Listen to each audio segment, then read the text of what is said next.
Alright guys, welcome back. In this lecture, we'll be talking about the for each loop. Okay, so previously we have gone through the specifics of for next. So the for each is another type of for looping in Visual Basic application. Okay, it's used to iterate all elements of a collection. Okay, so you could loop through charts, pivot tables, workbooks, and other collections. Okay, but generally when I use the for each loop, okay, I usually use them to loop through range and worksheet. Okay, these are the two most crucial collection looping that you should familiarize yourself with, and that's exactly what we're going to go through. Okay, and on the charts is also one that is sometimes used. Okay, now we're not going to go into charts now yet. Okay, so let's just focus on range and worksheet. Okay, so I have my workbook here, right? And I have 5 tabs.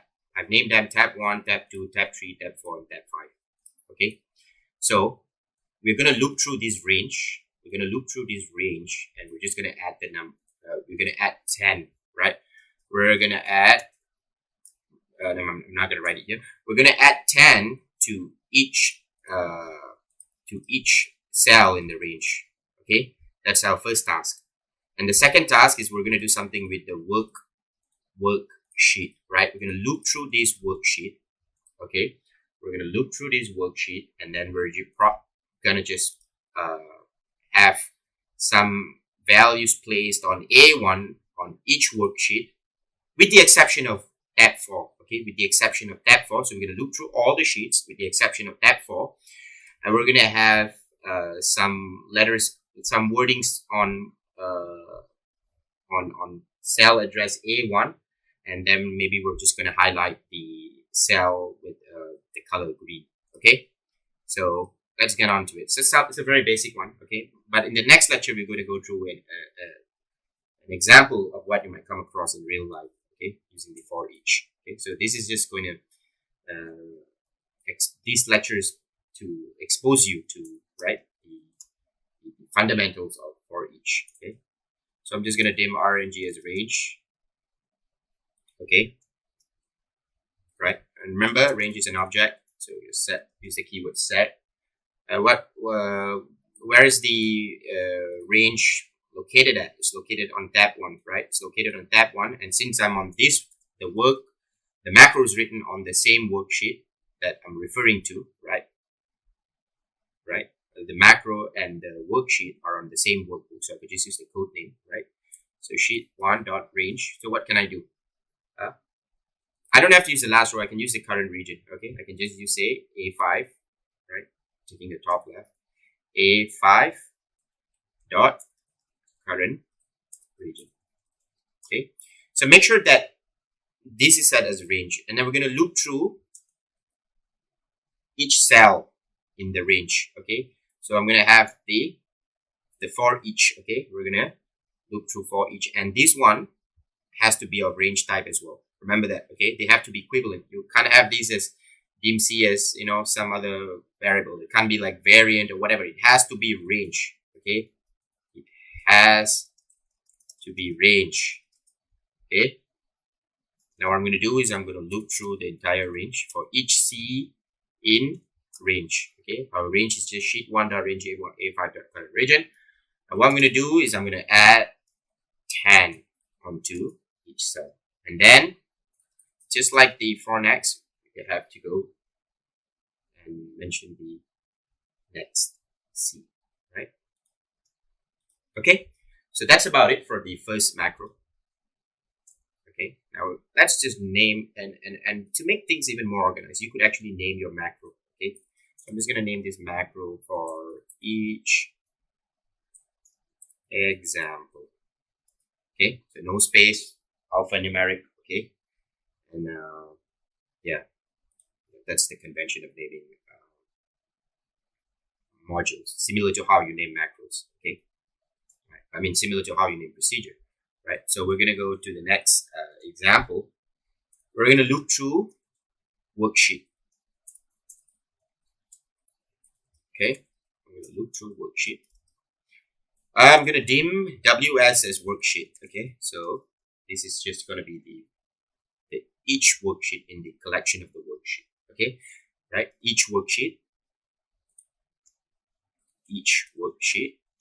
in the collection of worksheet. Okay, so we're going to refer to the entire collection by using the for each. Right? For each worksheet in, I'm going to say this workbook dot worksheets.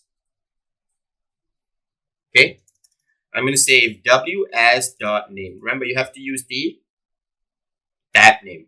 Okay, you have to use the tab name. You can't use the code name, right? When you're looping through the worksheet.